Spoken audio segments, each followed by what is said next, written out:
Third course in the, welcome everybody to the third course in the CSNZ Speaker Series Degustation Menu. Today's course has got 4 parts to it. Firstly, we're going to, Mike Benning is going to do a presentation on Surveying and Spatial New Zealand's new certification framework and how it affects you guys. Secondly, we hear from the young professionals. Thirdly, 15-minute session from Richard Hemi from the University of Otago and bringing us up to date in terms of survey school, etc. And then finally, 15 minutes from the CEO of our Australian equivalent, the Association of Consulting Surveyors of Australia. Bit of commentary, find out what they're doing and how we can collaborate and make the most of it. So I'll hand over to you, Mike. Okay, thanks, Neil. Hi, everyone. Look, we might as well just get straight into it, I think, as far as the presentation goes, and we'll have time for questions at the end. Okay, just kicking things off as far as the purpose of certification goes, and then I'll go through into the framework itself, the current certification program that we're working to, and then I'll tell you a bit about the pilot program that we've got running at the moment, and then I'll finish off with just my thoughts on the significance of certification to employers like yourselves. So first of all, look, apologies for all the words on the slide. It gets better as we go on, but I just wanted to give you a bit of an idea of the purpose of what we're trying to achieve and a bit of an overview on the certification program itself. So it was back in October 2020 that the Survey and Spatial Council agreed to provide certification as a professional pathway for membership. And this is something that that everyone has felt quite strongly about, and it's obviously been in the pipeline for quite some time. The idea is they also agreed that this would be a recognised competency and quality standard for agencies and organisations engaging with survey and spatial members. So everything kicked off on after that meeting. Jane Orbiston was engaged by National Office to lead the program, and she led the program with in conjunction with the stream leaders from Survey and Spatial. Then in March 2021, a certification governance committee was established just to oversee where the program was going and help manage the program to some extent. And that's where I became involved. There's 5 of us on that governance committee, and we put in quite a lot of work along with Jane and the stream leads over that period.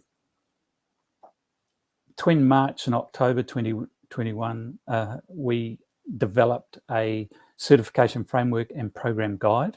And this was a pretty substantial document which outlined the framework itself. And we presented that to the council at the October 21 meeting, and they approved that. And then for us to proceed with the program itself, as part of that program, we've included a pilot program, which was to commence immediately, and we're in the middle of that at the moment. And the pilot program's been put in place to basically test the system and make sure that we've got the system up and running in a good format.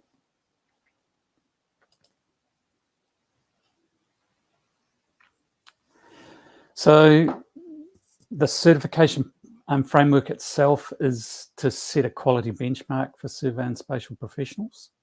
It's a benchmark which is based on competencies and sets competencies for each of the categories or the certification categories. And obtaining certification, we feel, will inform the public and other professionals that our skills and experience are being recognised by our peers, and which also puts survey and spatial standing behind the certifications themselves. So to get into the framework itself, at the moment we've got two categories.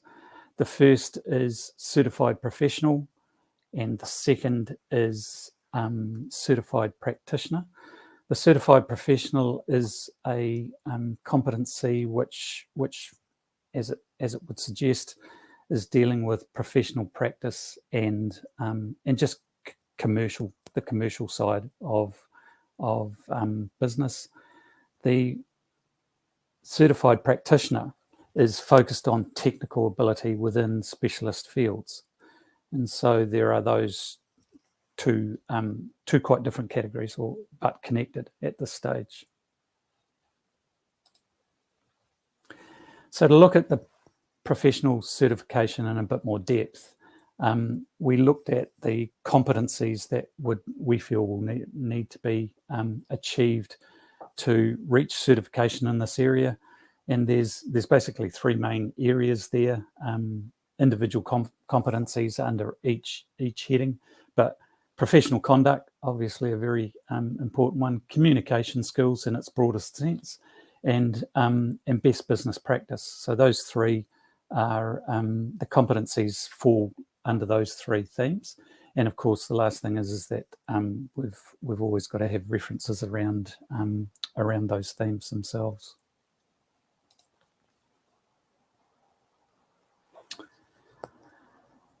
So the competency assessment, to be able to put yourself forward for certification, you need to be a survey and spatial member. You need to have a tertiary qualification and/or experience, and in that area, we're talking about not just degree qualifications, but we're also talking about diploma and similar qualifications, and the experience that goes with those, but also right through to people who may not have any qualification at all, or may have a partial qualification, a half-completed qualification or something similar.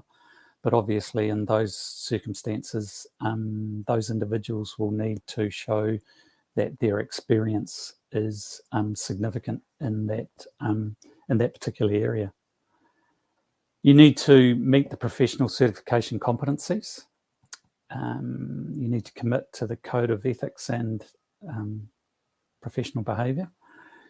And again, as part of that, it needs to be validated by a third party. So references will always be important as far as those competency assessments go.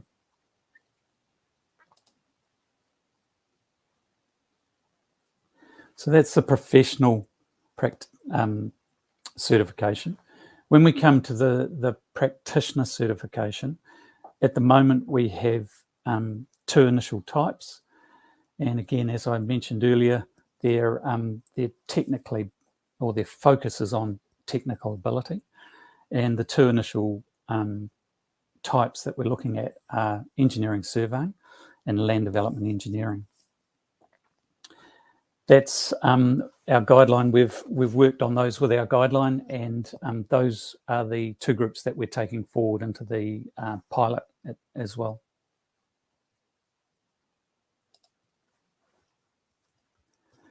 So just to go into a little bit of detail about the engineering survey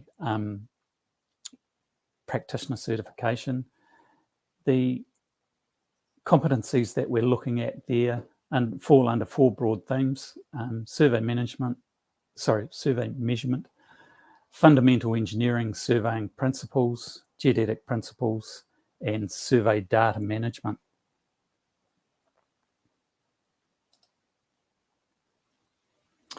And under the land development engineering practitioner certification, we have themes for the competencies with engineering design, construction observation, testing and compliance, and construction administration. So under each of those headings, as with the other competencies, there is a list of individual competencies that are expected to be achieved for certification.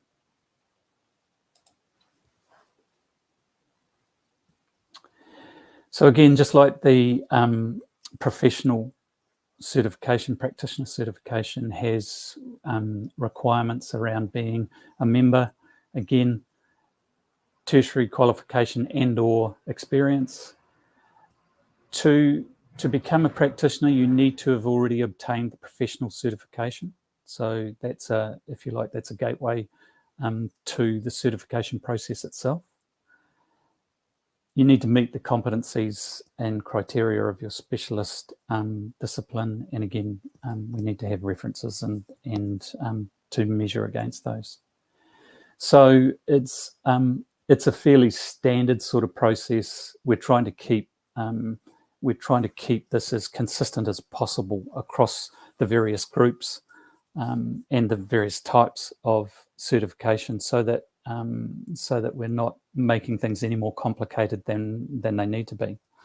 And certainly from a certification methodology point of view, we're not trying to reinvent the wheel or anything like that. We're using tried and true methodologies for certification that we use ourselves in some of our other areas, but also that other organisations use, such as the engineers, the architects, the lawyers, and similar. So we're keeping it consistent along the lines with other professionals, so it can be recognised as a accepted system or process.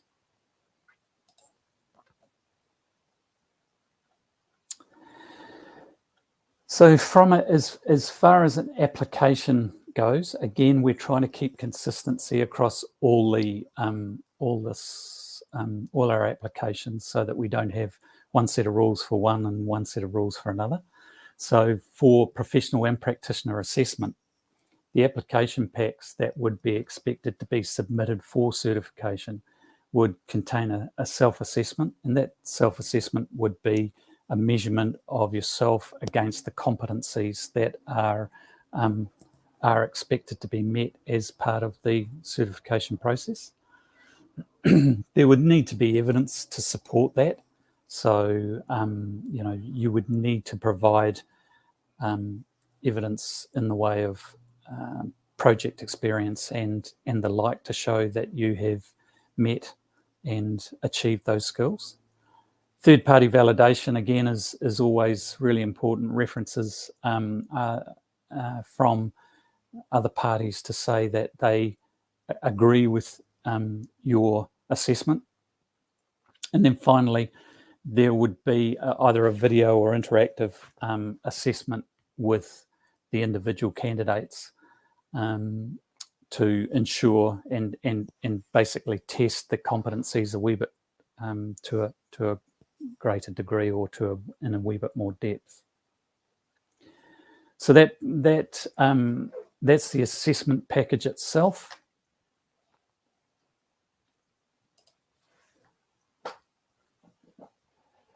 As far as the process goes, you can see there that we're looking at the candidate preparing the application package and submitting it to Survey and Spatial New Zealand. Then the assessment of the candidate is undertaken against the criteria that have been set out in the framework itself. Then a recommendation is made from the assessment group to Survey and Spatial New Zealand Council, and then the council actually award the certification. So it's again, it's a bit of a process, but we're trying to keep it as simple as we possibly can.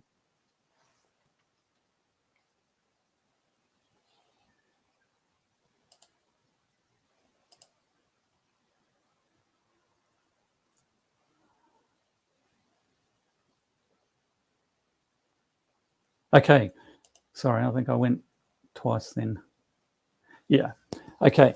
A big part of the certification side of things is that we don't intend it to be a lifetime certification. It's something that, as with a lot of organisations and a lot of, I guess, external agencies and organisations, want to see that professionals are regularly tested, if you like, or that professionals are keeping up to date with their as far as their knowledge goes and as far as their capability goes. And so as part of the framework, we've built in a reassessment process which would happen on a 4-yearly cycle. And that reassessment, again, follows a very similar process to what I'd shown you on the earlier slide with the initial assessment side. And so, again, the candidates would prepare a reassessment pack, submit it for assessment. The assessment would then be undertaken. Certification recommendation would be made, and then renewal of that certification would be awarded by Survey and Spatial Council if you meet the criteria.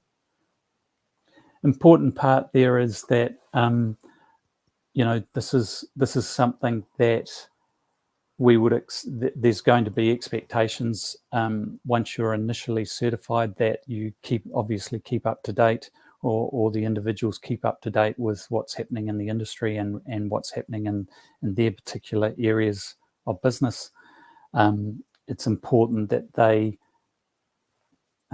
meet CPD requirements, and so as part of this program we will have annual compulsory CPD requirements as well. And the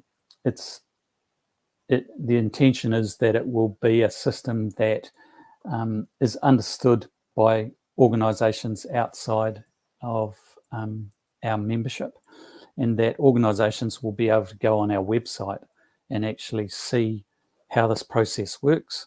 It'll be in a relatively straightforward diagrammatic format, but they'll be able to see how it works, and they'll be able to understand that what we're achieving here, or we're trying to achieve here, is actually a robust and sound certification process. Okay, as part of obviously the process itself, we need to have assessors, and where the intention is to have a register of assessors who do the evaluation side of things and the recommendation side for as to who meets the standards that are set for quality, skills, and experience. So these people will be, I guess, for want of a better term, highly skilled professionals. They'll be people that are recognised in their own disciplines, and that they are capable of assessing others and being able to critique others' abilities to the degree to understand whether they are eligible or whether they're worthy of certification. So all certifiers are required to be registered in their or certified in their own program type. So if you're going for certification in engineering surveying, it would be expected that the assessors who are reviewing your work are also already certified in that area.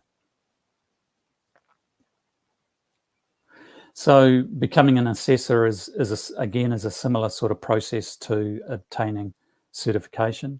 They go through a process to qualify to become an assessor, and again, they will have annual CPD requirements, and they will be reassessed every 5 years as to their abilities as an assessor.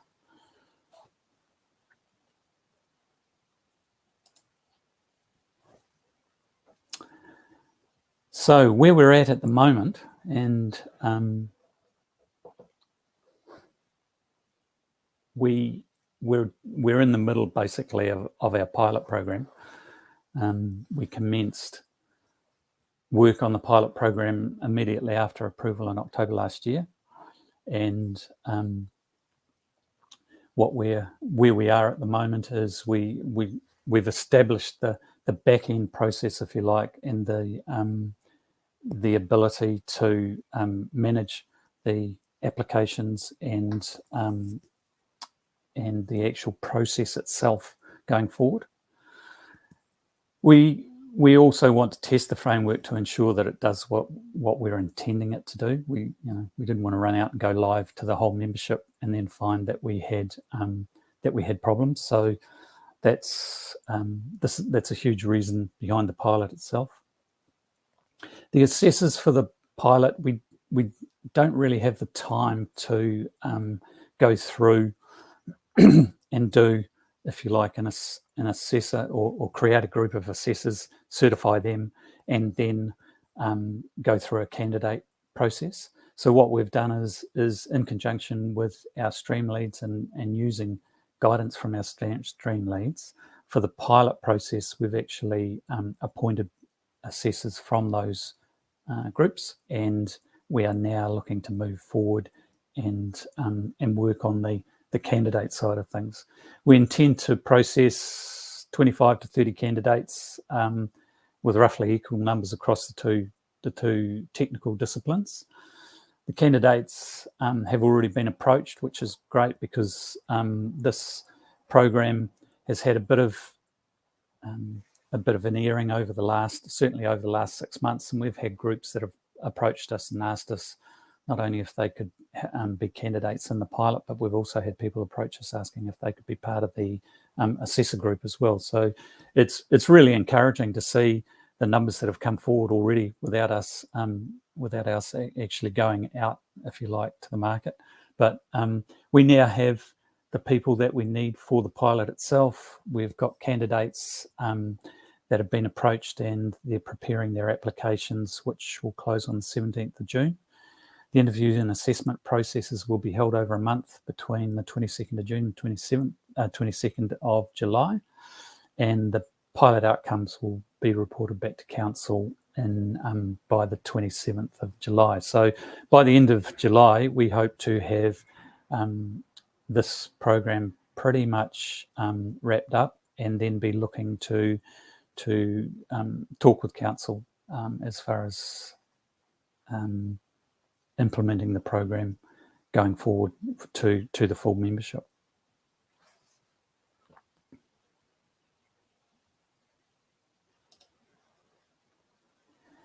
So one thing I was asked to do was to look at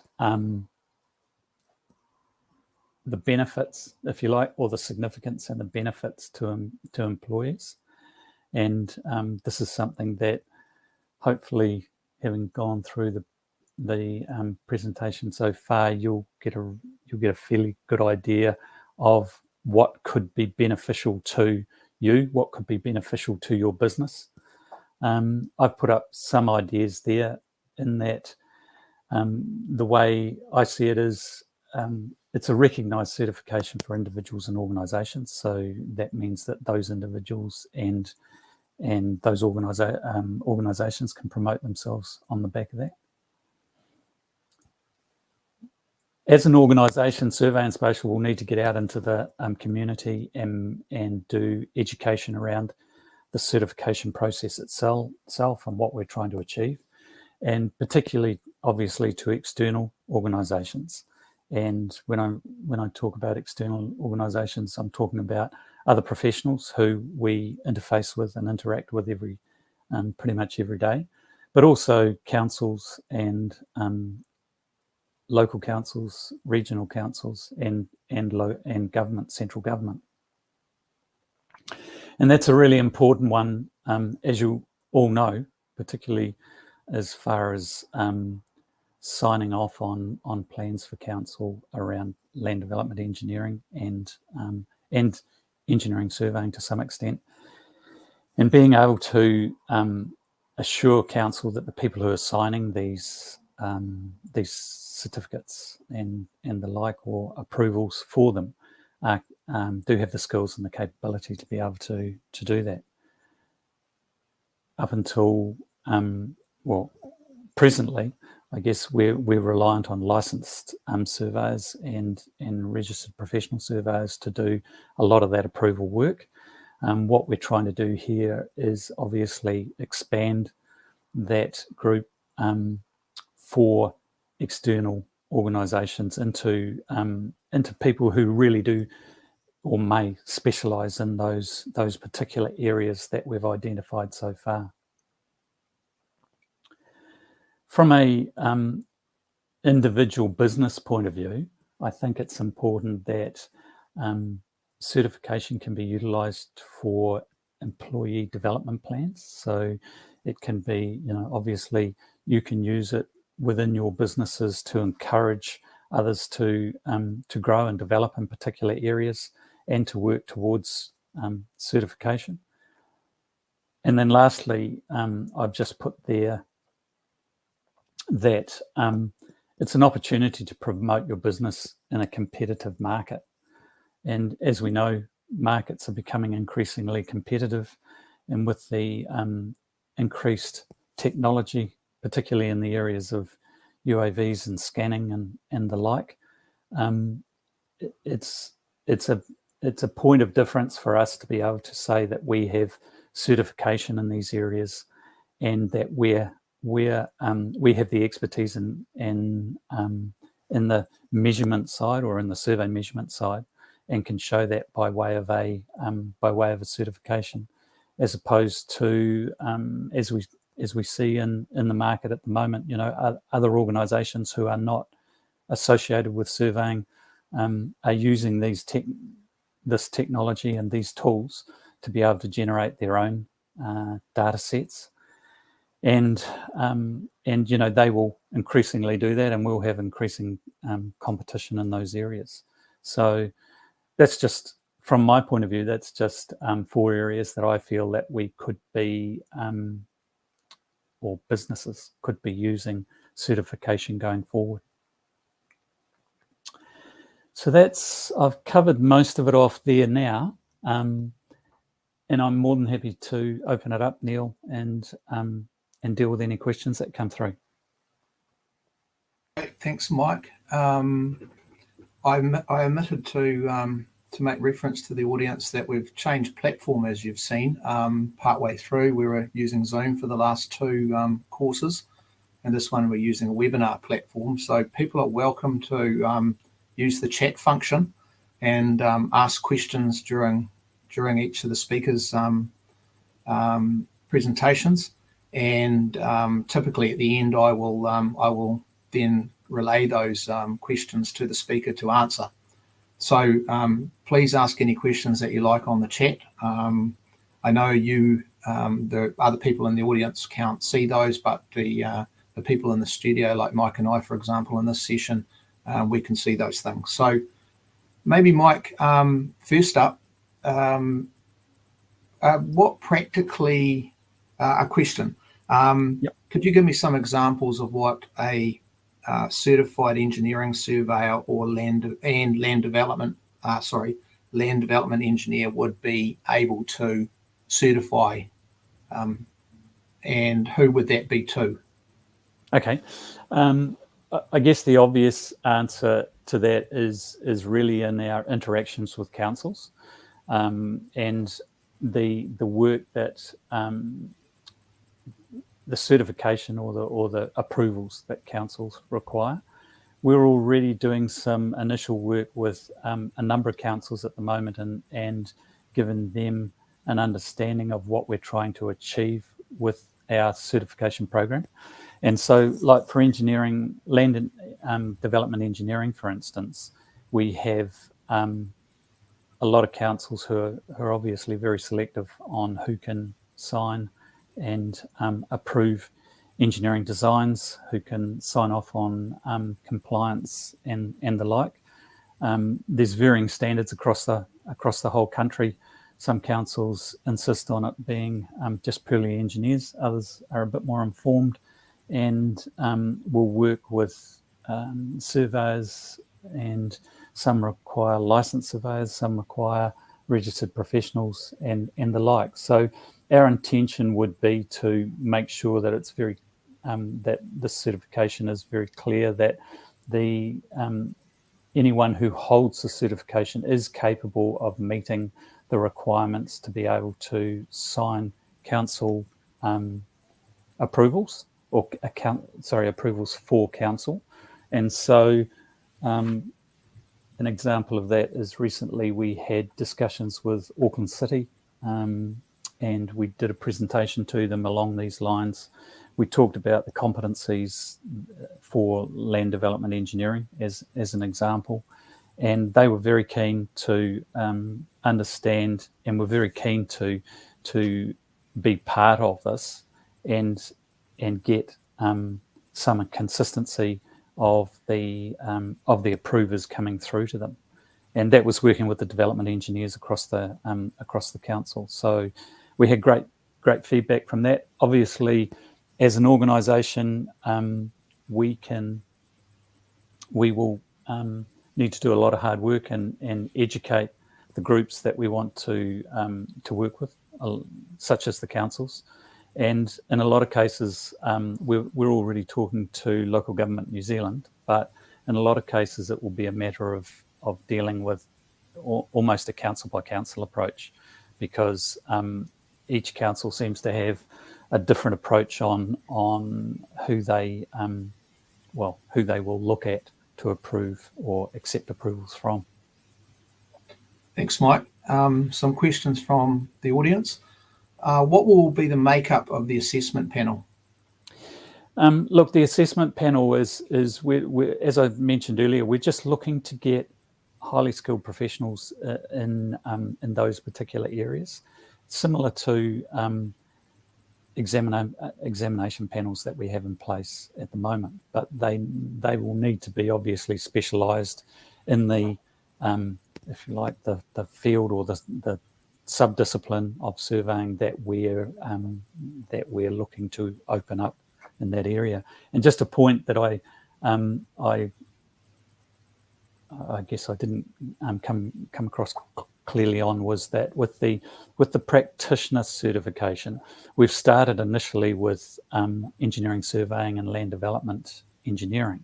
But what we want to achieve is add to that, and we're hoping to get 5-6 different individual groups in that certification stable, if you like, and particularly following the streams that we have, but also to get more spatial certification in there as well. So it's although it's starting small, we want to grow that over time.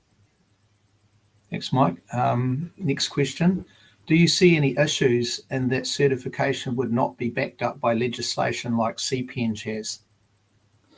Yeah, look, that's a really good question, because we've had people within our organisation review our competencies and things like that, and particularly the engineering surveying, from individuals who are surveyors and also chartered engineers.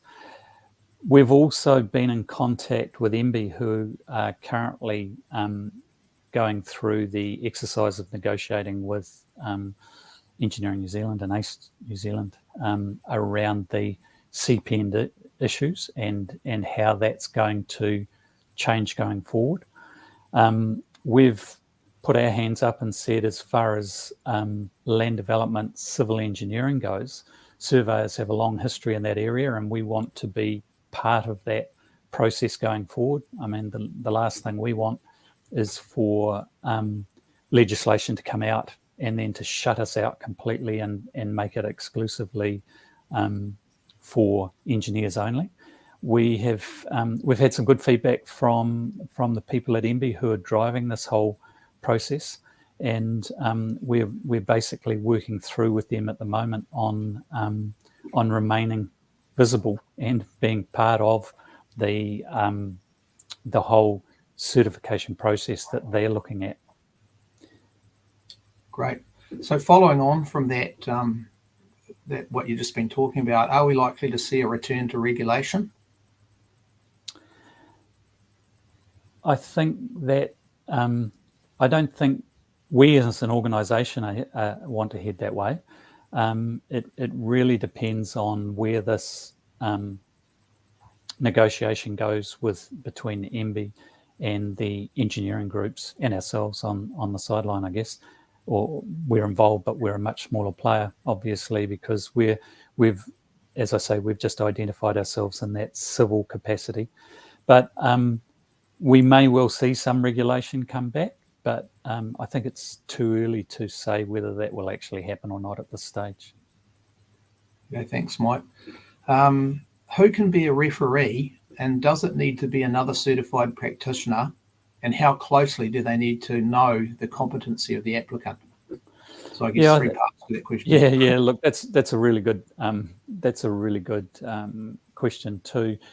I think we're going to need more than one referee for a start. I think it's important that, because you're going to need to have at least 2 referees. And sorry, I haven't got the framework in front of me, but we are looking for there to be an established, if you like, well, we want our referees to be professionals in their own right. They need to be, may not need to be certified, but they need to have recognised, if you like, skills in that they can verify what has been done, or what has the individual skills do meet the requirements. So they have to be at a, if you like, a higher level than the candidate themselves. We're trying to keep it as open as possible, because we don't want to make it so that it's so difficult to get a referee that, there's only a handful of people in the country who can become referees. Obviously, that would be counterproductive. But, if you've got a senior surveyor that you've been mentored through, or if you have worked closely with someone who has helped you through your gaining your experience in that particular field, that person would be ideal for being a referee. Sometimes it becomes a little bit harder when individuals move around between different businesses and things like that, and it will be up to the individual to try and decide who's best, obviously, to be their referee. But it's again, it's a similar sort of process to what we have at the moment with licensing and RP-Serv.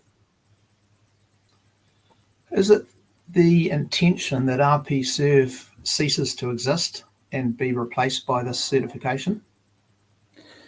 Again, that's a really good question. That's not the intention right now, because obviously I think it's important that RP-Serv is recognised in the community. It has a profile in the industry, particularly with councils and other professionals. So I think to say that this certification process was going to replace RP-Serv, certainly now it's not in any position to do that, and I suggest that over the next couple of years it won't be in any position to do that as well. What the board and council are working towards are looking at, if you like, for want of a better term, a roadmap. I know it's a fairly heavily thrashed word, but a roadmap for RP-Serv at the moment, and how we run RP-Serv and certification concurrently. And it's similar for licensing as well. How they run concurrently, and that we can use the if you like, the positives from both processes. How that then evolves going forward, that's fairly hard to say. It depends on time. It depends on the uptake on the certification and how successful we are with getting certification established into the community, into the wider industry. And I think from our point of view, we're going to work really hard to make that happen. It's going to take a real concerted effort as far as the education side goes, and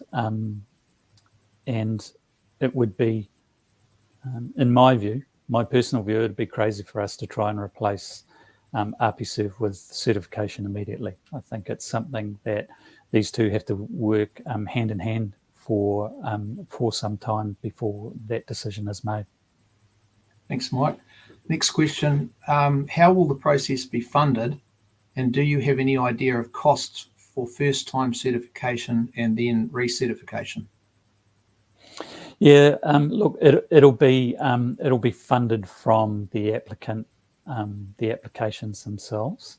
So similarly, we're working through a model at the moment on how the application fee will be used to cover the process itself. At the moment, we don't have any figures that we can clearly give you on that. What we're attempting to do is to achieve or understand some of those costs associated with this through the pilot, and then we will be able to set fees associated with the process itself. But it'll be, for want of a better term, it'll be a user pays type process. Thanks, Mike. Another really good question. If you are already on Council's official list for land development, engineering, design, certification, etc., and have undertaken their own certification process to prove competency, do you automatically gain certification, or do you have to start the process from scratch? You'll if you want to be certified through this process, you will still need to go through the process. However, in your application, you would need to identify those things. I mean, it'd be similarly for, say, a licensed surveyor or a registered professional surveyor who was going through the process. They could draw on their experience in these areas and what they've achieved already in those areas, which will enhance their application. I can understand I can understand from the question, some councils do have this, definitely, where you become certified through their process. What we are seeing, though, in a wider picture, if you like, councils and other organisations, for that matter, are pushing a lot more risk and obligation back on the professionals who are signing up to their systems, and they, in many cases, they are asking for organisational, as in Survey and Spatial New Zealand, certification that individuals are capable of carrying out those tasks. And although councils do have their own systems, or some councils do have their own systems at the moment, it's something that council is putting more pressure on organisations like engineers, architects, surveyors to be able to, if you like, reinforce the systems that, or the acknowledgement that they have already. And something that has been really important for us is that a lot of the councils are saying to us, we want to be able to go to the Survey and Spatial website and be able to see a list of people who have either been certified or who are current RP-Serv or who are current licensed and things like that, because at the moment that's not visible. And so similar to what the engineers have got. So that's also part of this, where ultimately we want to be able to educate, if you like, outside organisations on, one, what our certification process looks like, what people have to go through to become certified, and then actually have a public or open public list of those people. Thanks, Mike. I hope that answers the question. I understand what you're saying. I mean, it's almost where you would say, if I'm already approved by the council, why would I bother going through certification? And I can understand that argument. However, this is not just dealing with councils. This is dealing with other organisations as well. And I guess what I'm hearing from that answer, Mike, is that if you put all that evidence forward when you apply for your certification, then I'd imagine you're quite a long way down the track of getting certification. You may have to do some extra bits and pieces, etc., but you'd be a long way down the track. Yeah, absolutely. And that's the thing, we're trying to set up a standard process for as far as the application and the processing goes, so that we can cover as many of our members as possible. So, right from a newly graduated member who's new into, if you like, into this at the start of their career, they have some experience, and right through to people who have had years of experience, who are looking to get a form of certification that they can then use for the betterment of not only themselves but their businesses as well. Okay, Mike, another question. Has Local Government New Zealand been consulted? This could be a faster route than consulting with each council individually.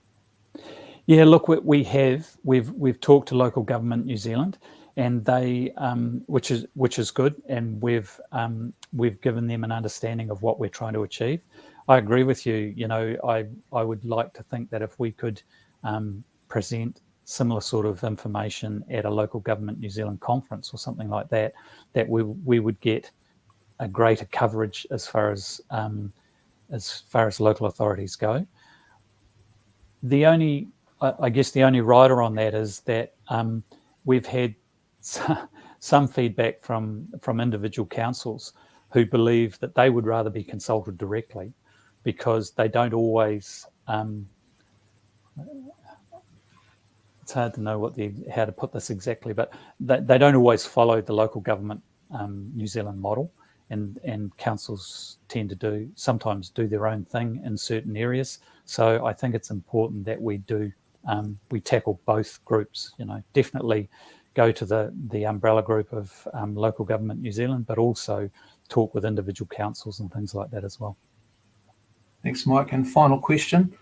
Integrity and ethics are essential for any professional certification, particularly to ensure practitioners are working within their areas of expertise. How will the candidate be tested for these elements, integrity and ethics? Yeah, look, that's a good question, and that comes back to that professional certification, which is really the gateway to other certifications. This question is absolutely dead right. Integrity and ethics are so important in any professional field, and so that's why the certification process has been set up the way it is, whereby professional certification is a prerequisite for any practitioner certification. So for anyone going forward who wants to be certified in any particular field, professional certification has to be achieved first. And that, Great, as I mentioned in the presentation, that certification takes into account the ethics, the integrity, and the like. One final question, Mike. I know I said the last one was the last one, but we've got one more. How does a surveyor as an employee prove best business practice competency when they may not have any control over the business? Yeah, look, I think it's not necessarily that you're running a business as such. I think it's more that you understand what best practice is, and best practice is around having all those things that are important. Making sure that you have good quality assurance, making sure that people work responsibly, making sure that they have good communication skills and relationships with clients, and those sorts of things. It's not a test on whether you're a good, or it won't be a test on whether you're a good operations manager within a business. It's really a test as to whether you understand and have any experience in business practice and commercial understanding, as opposed to technical understanding. Great, thanks, Mike. Thank you very much. Oh, sorry, Neil. Just with all of these, when we put this framework out, the competencies are appended to the framework itself. And so once we've finished the pilot and we go to the membership with this, you'll be able to see in more detail what the competencies are expected around those business practices and the like. Thanks, Mike. Hey, thank you for your presentation, and there's been a great line of questioning, which has really sort of teased out some of the finer detail, etc. So, thanks very much, Mike. I really appreciate your time. And No problem. Great. Let's have a 10-minute break, and we'll come back at 2:00 with the next presentation from the young professionals. And really looking forward to some prying questions on that. Thank you.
Welcome back, everybody. The next part of this third course is on young professionals. It's a panel discussion headed by Nicola Todd. We have 4 young professionals here, and we're going to sort of some of the topics they're going to be discussing is engagement, commitment, and what are business owners looking for in the younger generation, and are we that far apart? So over to you, Nicola. Kia ora koutou, everyone. Thanks, Neil. Yes, I just wanted to start by just saying a little bit about who I am. I'm a director at Cuttress Consultants, and despite the advertising material suggesting that I was a young professional member, I'm not. I've only just missed the cut, and qualifying criteria for a YoPro is being under the age of 35. So my business partner has pointed that out multiple times to me. Instead, I'm part of Cuttress, who this year is celebrating 75 years in business. So I often reflect on what Ted Cuttress, who started Cuttress, would think of how we engage with our people and how the expectations of both employers and employees have changed over the years. So today we are going to talk about how we can keep our young professionals engaged, wanting to stay and work in New Zealand and be part of an organisation for a long period of time. We're really keen to hear from our YoPros to understand what drives them and what's important to them, and conversely, understand what business owners are looking for in the younger generation. I'm joined today by Sarah, Nikki, Liam and Tom, and they'll introduce themselves shortly. I just wanted to say that Tom is actually, I'll refer to him as Shrades. We work together. I struggle calling him Tom, so if you get confused, I apologise. And Shrades, anything you say today won't be used against you, I'm sure, so be honest. It's an interactive session, and we really encourage you to submit questions online, and we'll all do our best to answer them. But we just want to make sure we have good engagement, and want to put a challenging question to the members and just ask, our YoPros would like to know what frustrates you about young professionals, if anything. And we're just really trying to establish if the generation gap is really that wide. So be honest, ask them, let us know what frustrates you, and we'll see if we can talk about that. There was a second question that was advertised for the session, and that was on how we can encourage more Māori and Pacifica into the profession. We're not going to have a panel discussion on that, but instead invite you to think about diversity and the opportunity it represents. If anyone has any experiences to share, then we'd really like to hear from you. The connection from some cultures to land, for me, presents an opportunity to look differently at how we might develop land and what we might consider in doing so. And so we'd really welcome any thoughts on that. So back to our YoPros. Recruitment's been a challenge for all of us lately, and I anticipate we'll see those challenges continue with the borders now open and the pool of an OE now an option for our team members. If you joined in the Humankind workshops earlier this week, you will have heard the challenges around recruitment, the importance of employee experience and creating a meaningful, authentic experience. So today's session is your chance to really get inside the heads of our young people and understand what you could be doing differently in your organisation. At Cuttress, we have a focus on being amped, which is about ensuring people have A, autonomy, M, mastery, and B, purpose. And for us, autonomy is about having a sense of ownership and the ability to pursue new ideas and lead the team. And mastery being the ability to become a master in your chosen field. And purpose, to know why you're doing this work and what you're personally getting out of it. And I think it goes a long way to keeping our team engaged. But let's hear what the YoPros think. And so if I can just ask them each to introduce themselves, and we'll start with Sarah.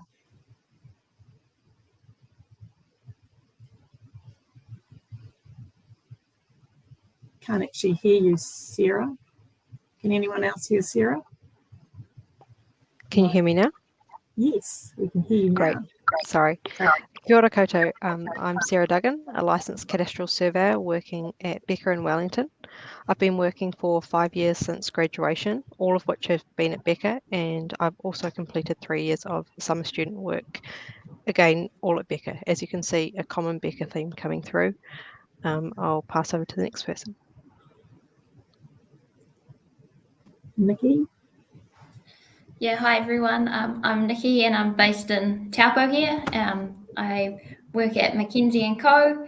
and I've been out of uni for 4 years now and just currently working towards my licence. Liam? Hi, I'm Liam. Like Sarah, I work for Becca out of the Wellington office. I started here in 2018 as a summer student before coming on as a graduate at the end of 2020. So I'm about 18 months out of uni now. Right. Yeah, hi, I'm Shrades, as Nicola has said, and I work with Nicola at Practitioner Consultants in the Cpd office. I started here in November 2016, so pretty much almost 5.5 years, and I got licensed about 2.5 years ago. Yeah, that's me. Thank you, panel. Look, I'm going to start us off with a question to all of our panel, really. I'm interested to know if our membership are doing enough to encourage people into the profession and what we could be doing better. And to that extent, I'm really interested to know how each of our YoPros got into surveying as a career to better understand, what areas we might be able to target to encourage more people into the profession. So, Liam, do you want to start? Sure thing. So I grew up in Wellington and I was keen for a change of scenery to go to uni. And I had a cousin that studied surveying down in Otago, and he basically said outdoors and math-based, and you get a job at the end of it. So I thought that was a bit of me and signed up. Nikki?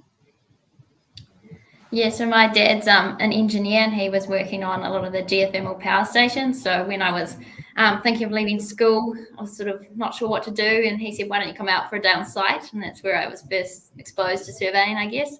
And then I went out for a day surveying with Teal Consultants down some of the rivers around here. And I just thought that was just awesome. So from there, I was just hooked.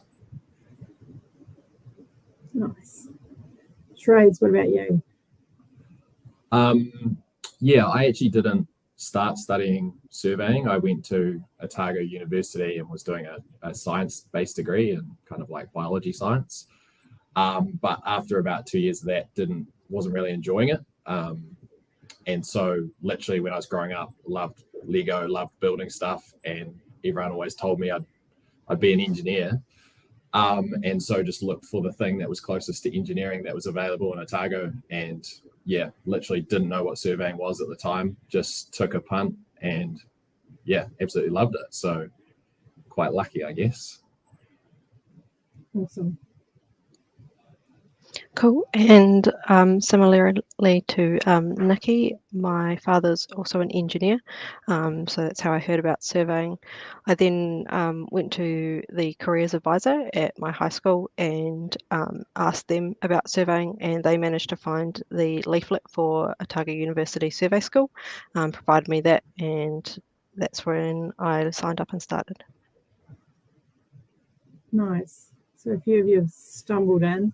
A lot of reliance on engineers reproducing in order to get a good survey pool. So we probably need something else to rely on other than family. We do have a question here from Survey and Spatial. Do you think New Zealand needs a second university offering a survey degree? It's a really good question because sometimes location for people is a bit of a challenge, and I guess a lot of people want the Otago uni experience, but others that are based in the North Island, it's probably more of a challenge. I don't know, Nikki, what are your thoughts? You obviously came all the way down to Dunedin. Yeah, for me, it was just a bit of alongside leaving school was a bit of an experience to go somewhere different, I guess. So I liked the idea of going to Otago uni. But I guess on the flip of that question, we could maybe have more graduates come out of the uni.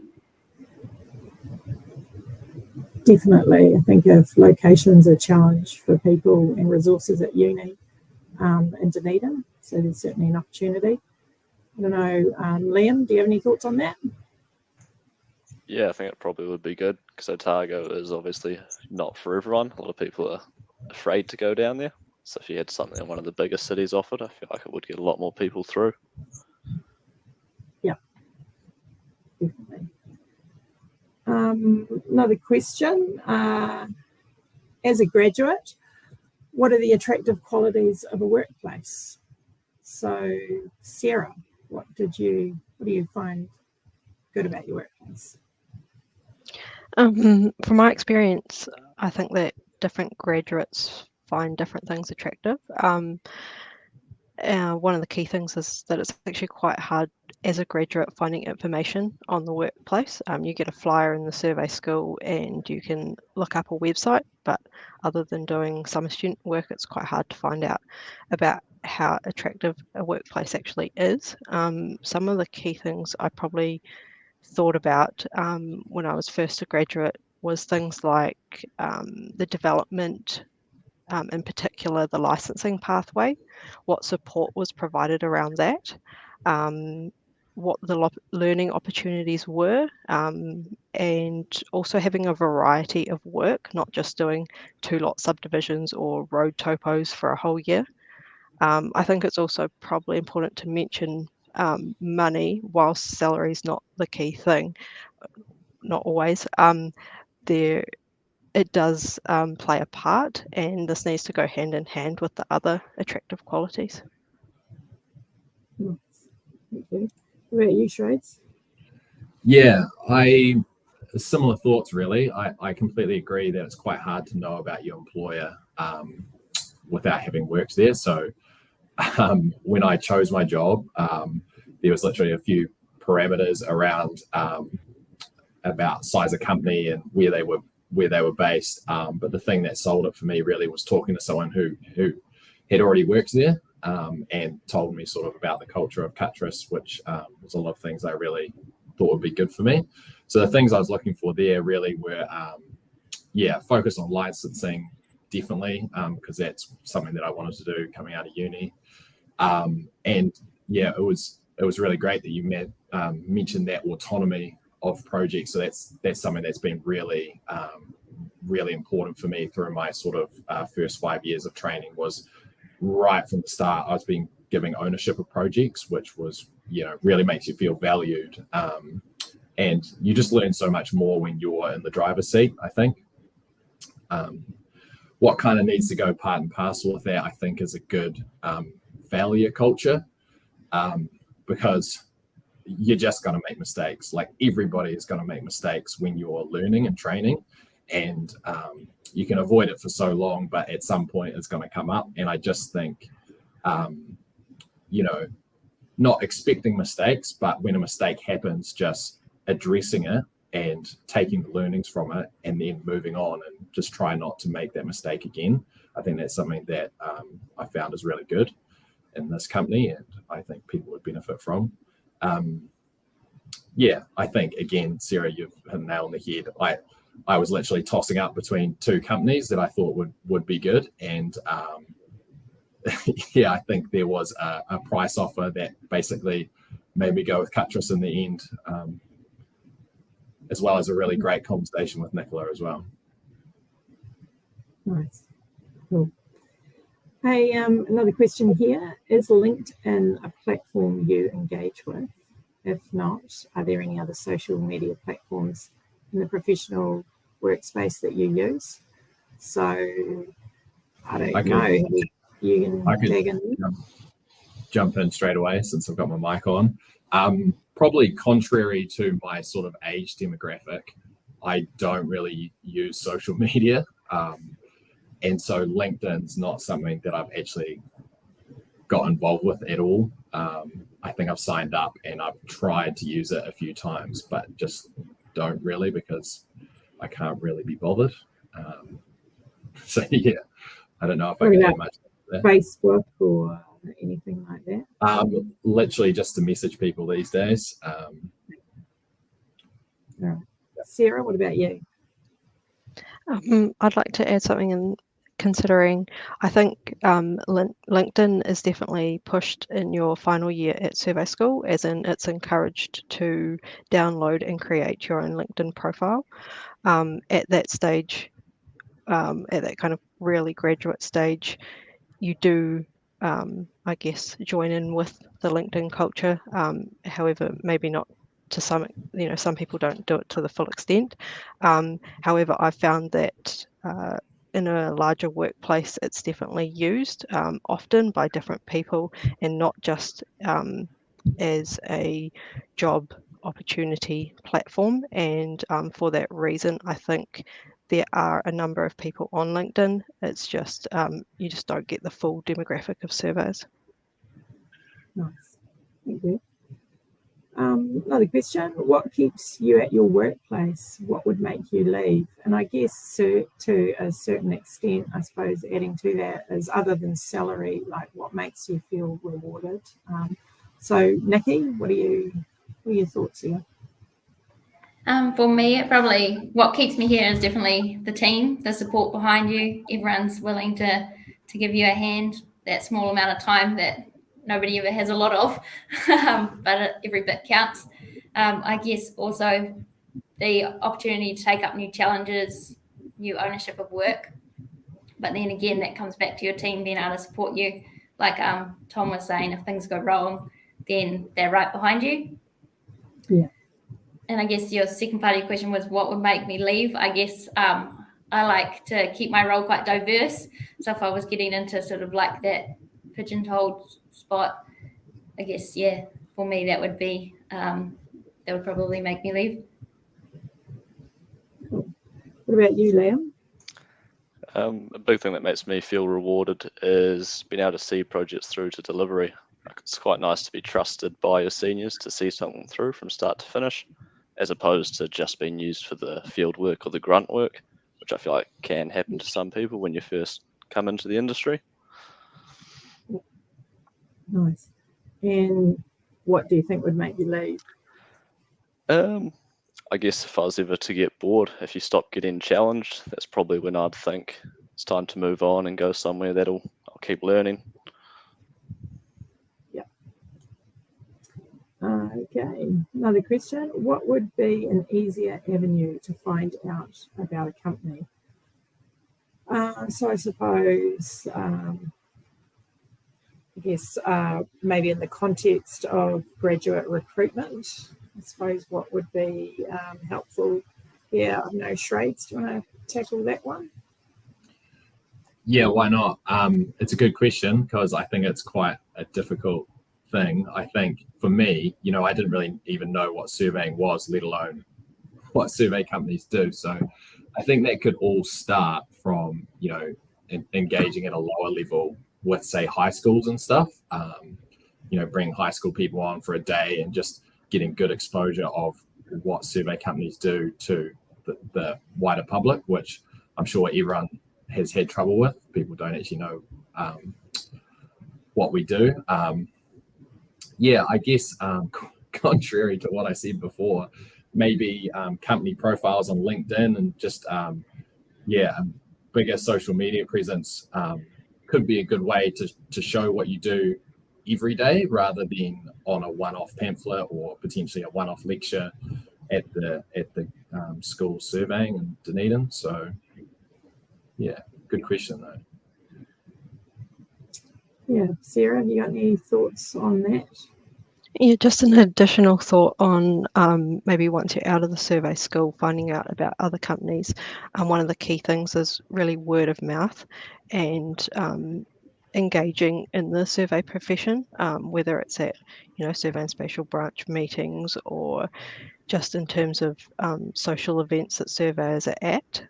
It's really that word of mouth and understanding what other people are doing and what they like at those companies that really helps. Nice. How much of the business of surveying do you get training in now? And do any of you aspire to run your own firm or take over one day? I think there has been a bit of chat around business ownership not being that appealing to everyone. So I think I am quite interested in that. So I don't know, Trades, have you got some thoughts?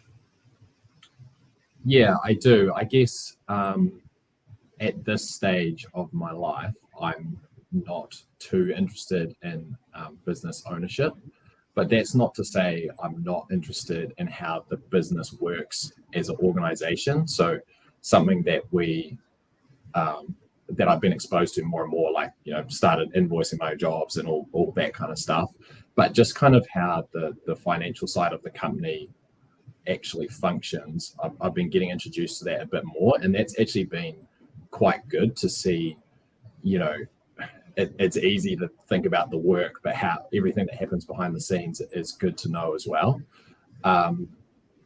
Yeah, I guess running your own firm, the biggest deterrent for me is literally the commitment of time, and I guess you can never get away from it, I suppose. So in the weekend, if something happens with the business, you have to be there, and I'm just not sure everyone is looking for that anymore. And particularly with my partner, I might need to take a more domestic role as well, which is like another factor for me. So there's kind of a lot of things that play into that business ownership. For sure. What about you, Nikki? Any thoughts?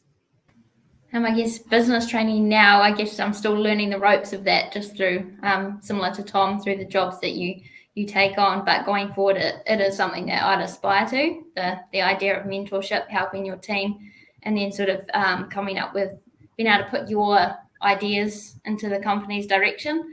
I quite like that idea of a collective approach. But I guess it's twofold, because it comes with I guess you aspire to a balanced role, like Tom was sort of saying. You sort of want to, I love my sport, so you kind of want to balance it, not too stressful. Otherwise, I think that sort of flows back down into your team as well. Cool. Yeah, I would just say in response to that, Nikki, as well, like definitely, I think where I'm heading, and hope this is right, Nicola, but I think I do play a bit of a role in that space of help mentorship and like helping the team and stuff, but that doesn't necessarily I can do that without potentially having a ownership share of the business, and if that leads to, like, say, a profit share down the line, some sort of being part of the business that way, that would be more where I would head, kind of in the middle. No, I've noted that, Trace. Hey, good question here. How critical is workplace social activity to recruitment? Liam, I think that's got you written all over it, mate. I know you're flatmates, so I'm sure it's very social. Yeah, that's obviously a massive part in deciding if you want to work somewhere. I think you've got to stop and celebrate when you finish big projects and hit milestones, else you just end up going through the motions week in, week out, and you don't take anything or take any enjoyment out of your work.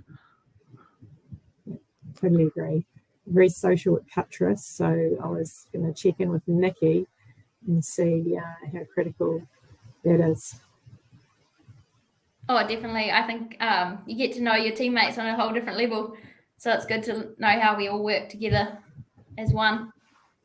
Yeah, brilliant. Just got another question here. Just interested to know, is a working OE essential, or is an extended holiday enough? So we have there's a lot of pressure. I mean, we'd like to retain everyone in the company, but mindful that young people want to travel and experience those things. I mean, Sarah, have you got any thoughts on that? Yeah, I think personally it goes both ways. I know a number of people who have been or are still very keen on the OE, and others like myself who would be actually more happy to have an extended holiday.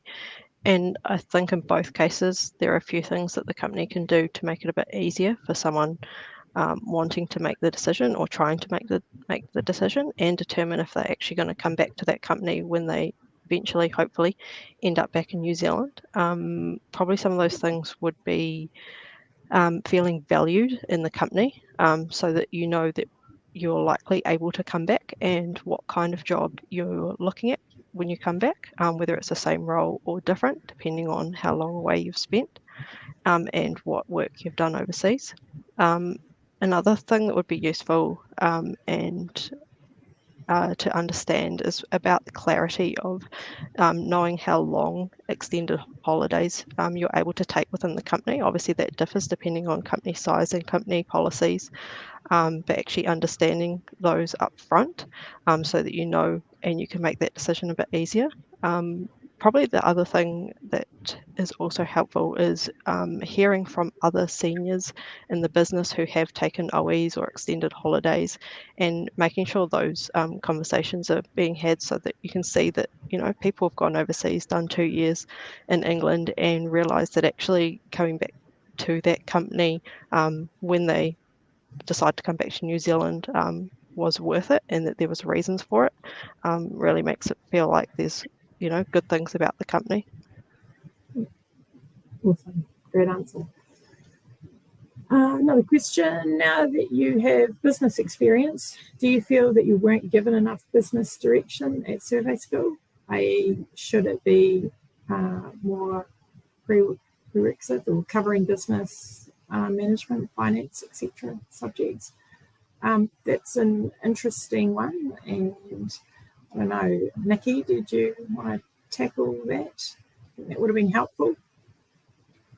Yeah, probably, I guess, one, a paper or a little bit of direction would have been good, but then equally it is really good of experience to learn from those who are sort of in the game, what they've found, what they've struggled with, what they've found easy, and their path to those roles. Yeah. I guess on the job is just as good, I guess. Yep, I don't think there'd be any harm in just sort of having a sort of a short course on some of those things that business owners tackle daily. Trades, get your hand up, mate. Yeah, I will just add, I found personally that the school really sets you with this good foundation of a lot of knowledge, but really it all came together for me once I had left school and started working. I'm not sure if that's the same for everyone, but I essentially felt like I learned how to do the job once I had the job, but I wouldn't have been able to do that without the foundation that the school had given me. So I think if there's a starting foundation from the school, that would be good. Awesome. Just mindful of time, nobody's put in anything that frustrates them about young professionals, so that's excellent. You are not frustrating anyone. What do you think, Neil? Have we got time for another question? Are you on mute? Thank you, Nicola. Yes, I think we've got time for a couple more quick questions. So I just saw there was one comment in the questions, and it reads like this: "It's good that you raised the money factor. It's not discussed enough. Surveyors need to learn one way or another to appreciate, recognise their value, and charge more for it, allowing a more healthy salary for grads, helping to attract more interest in the profession." I think it's more of a comment than a question, but an important one. One other question: do you feel pressure to work for other companies to broaden your experience? Good question. Sarah, do you? Not exactly. I don't feel pressure from anyone else. However, I probably can see how you could definitely put pressure on yourself to want to see what else you can do, what else you can work on, and what other companies can offer, as you can see what your fellow classmates are doing, and obviously sometimes that's different companies work on different things, but I think the mentality is more about how satisfied you are in your role and the company that you're working in. If you're not fully satisfied, then of course you're going to want to see what else is out there. Yeah, fair call, Couldn't Liam. agree more with that. Yeah, I'm similar. Generally, I don't feel much pressure to work at other companies. I feel like surveying is quite a small world, and that you know people that work elsewhere. In my case, I actually live with people that work elsewhere. So I know what it'll be like at a lot of other companies, and because of that, I'm not curious or that curious as to try work somewhere else. Yeah. One Yeah. final question. How can we prevent the drain brain to Oz? Yeah, brain drain. Trades, what do you reckon? I mean, what's the draw of Oz? Is it's pretty much big money, big projects, big cities. You can't really fight those things because we can't really compete as far as I'm aware.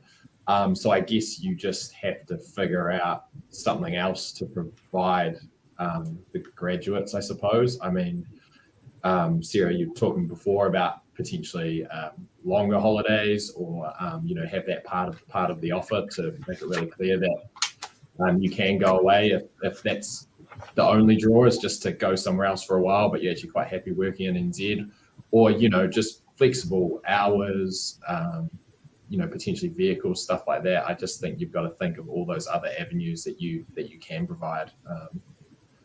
If you can't fight the big stuff, just got to make it a good place to work, I guess. Easy. Thanks, Tom. That's wonderful. I might wind this session up. So thank you very much, Nicola, and the 4 YoPros for coming on and discussing stuff. I loved Tom's comments about mistakes. We all learn from those. Even old guys like me make mistakes. And as long as you're learning, that's all that matters. Nikki, I really liked your comments about support and mentors. I think that's really important and very valuable. Liam, you mentioned trust and challenges and things like that, which I think was really good as well. And Sarah, I think being valued is really, really important, particularly for you guys. I think in companies, being valued is a really big thing. So thank you guys very much, and enjoy the rest of your day. And thank you, Nicola. Great. Thank you, Dad. Okay, moving on. Next up, we've got a 15-minute talk from Richard Hemi. Richard is, as you all know, works at Survey School. He currently does cadastral studies in engineering, and he's going to give us a little bit of a talk about, I'll bring us up to speed with what's happening down at Survey School, some of the issues, etc., etc. So over to you, Richard. Thanks, Neil. Kia ora. You can hear me. I'll just check, Neil. Yep. Awesome. Thank you. Thanks for the intro. Tēnā koutou katoa. For those that maybe don't know me, Richard Hemi, I'm a professional practice fellow down here at the Te Kura Kaururi, the School of Surveying. I'm also on the cadastral stream group, and I am the tertiary division representative on S+CSNZ Council. 15 minutes, I'll get straight into it. Let's just firstly check that this share screen is working. 2 monitors, share screen. Yeah, that one. Okay, hoping you can see that. I'll open this PowerPoint. Hoping that maybe someone, Neil, can you confirm you can see that all right?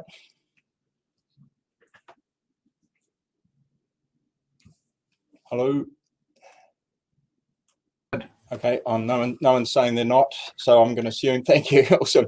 I don't know. Some of you might have seen me present in New Plymouth. How many years ago was that? I can't quite remember. So slightly tongue in cheek. Have we fixed it yet? That theme of your workshop then was, if it ain't, what is it? If it's working, break it, or something like that. So hey, look, I'll get straight into it. Will I? What I'll try and cover is just a bit of a general school update this year, look at some numbers, and just advise you of some staff changes that have happened or are going to happen shortly, and maybe talk about probably, I think, what is a big issue, and that is student recruitment or recruitment in terms of getting young people or older people, but people into surveying and any kind of training in surveying.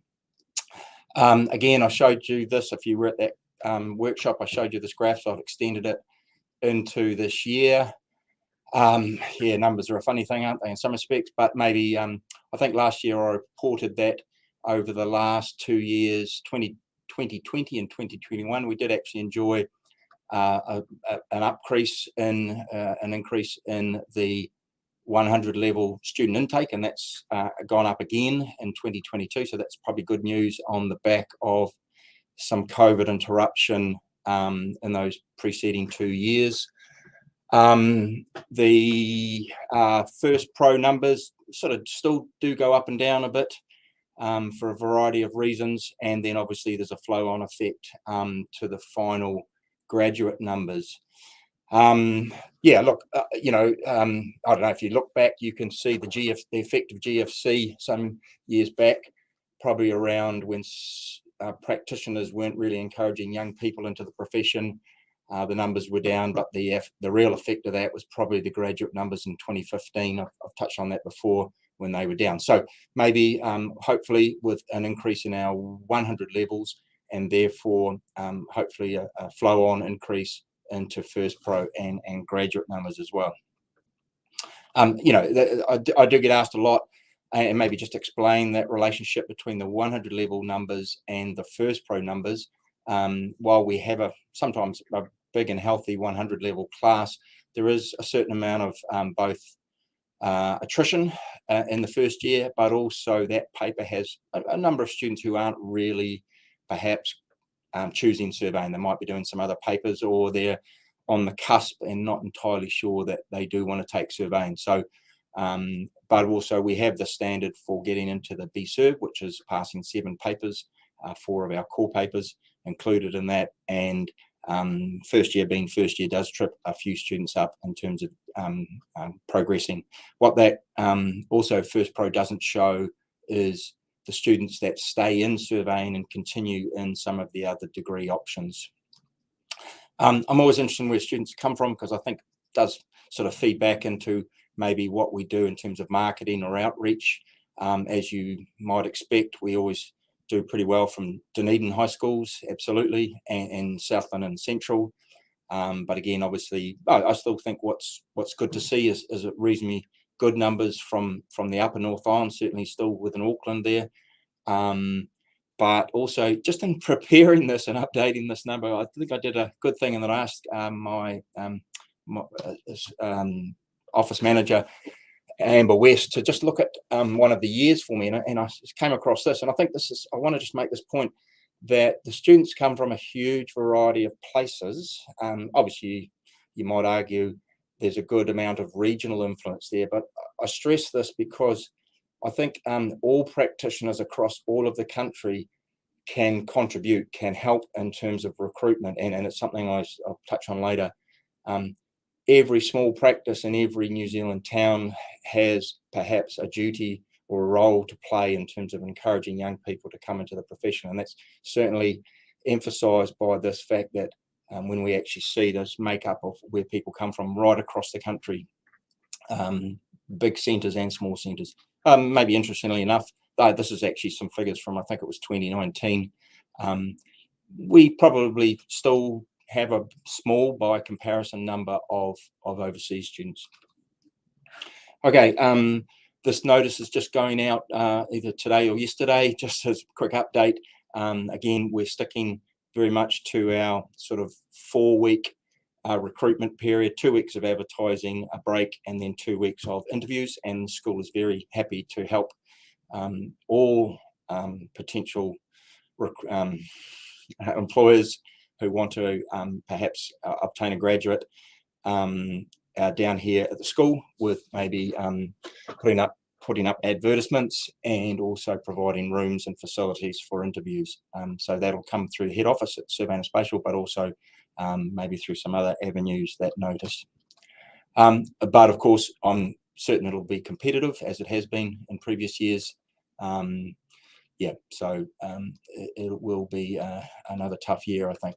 I reported on this last year and the year before that we were in the throes of our curriculum review, and I'm happy to report that we've basically submitted all of the information to the powers that be within the university, and I understand that's making good progress. So the new curriculum will be started. It's a transition as new students come in, but into the first year there'll be a new papers replacing 101 and 102.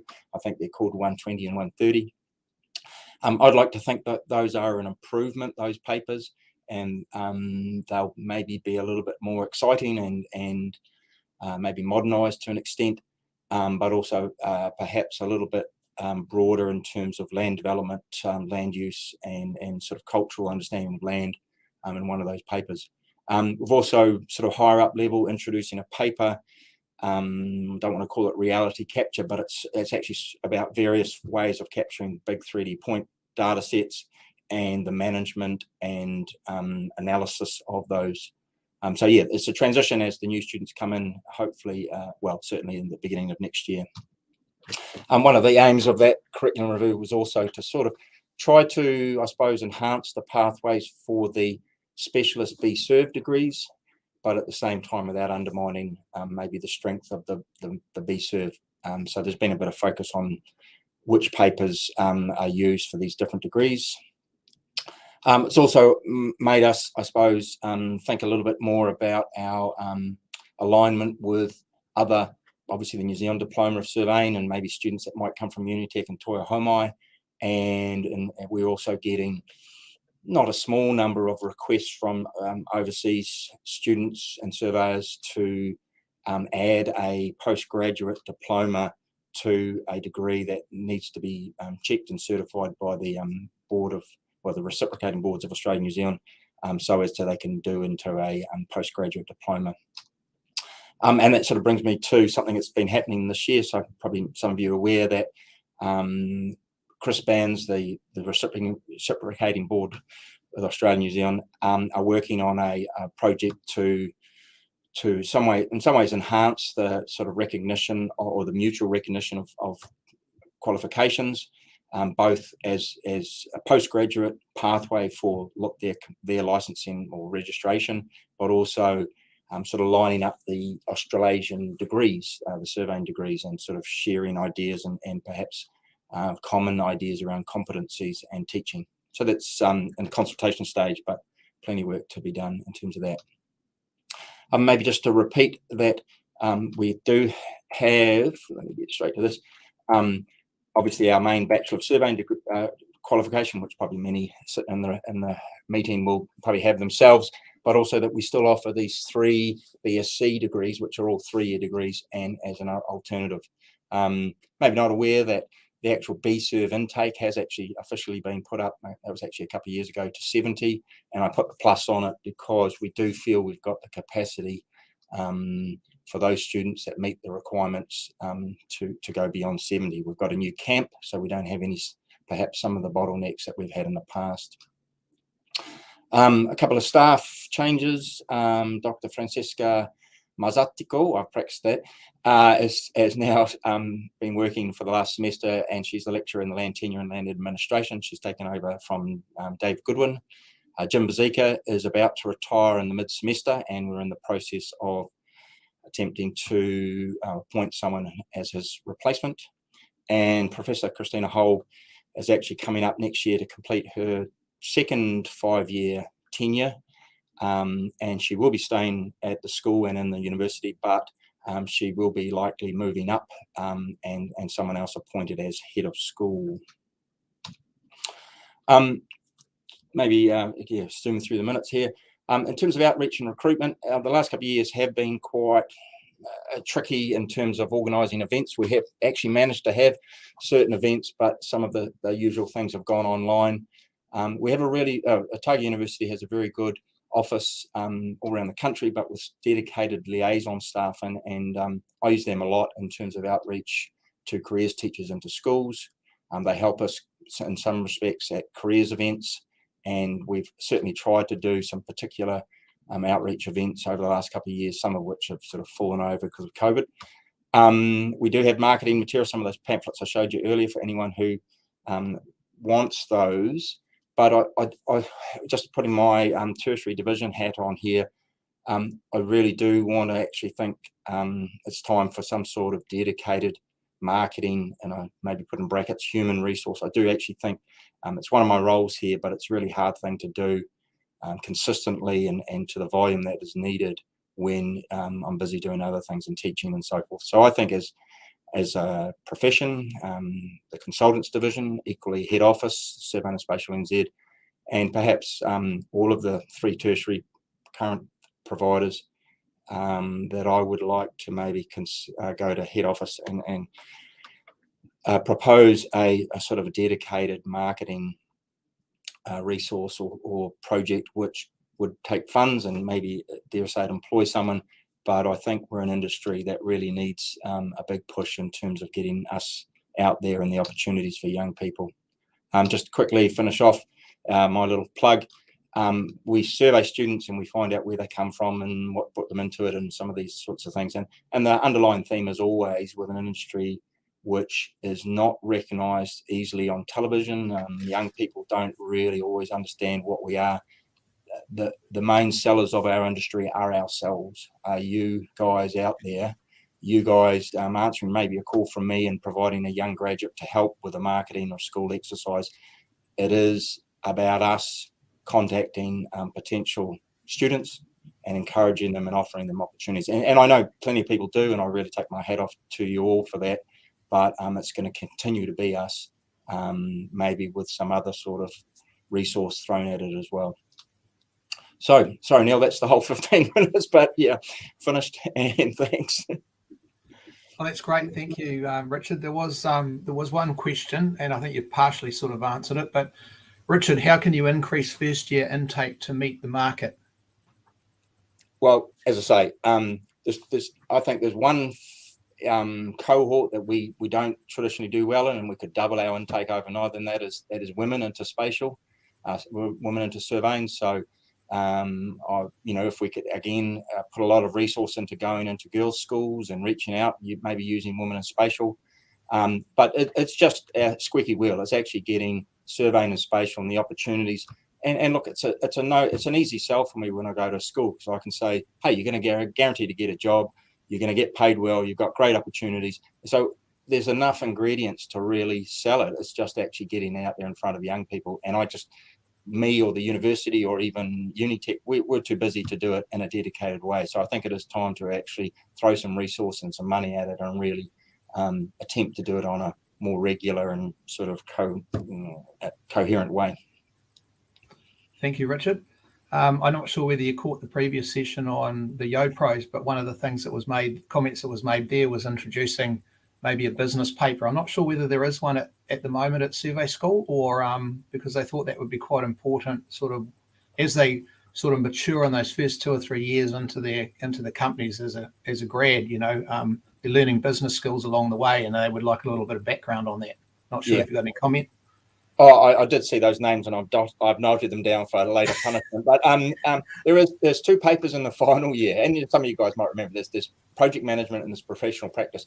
Now, again, they're not deep and they're not entirely filled with material about how to run a business, but I think they do talk about ethics and indemnity and a whole range of issues. So maybe like Tom Schrader said, it gives you the base platform.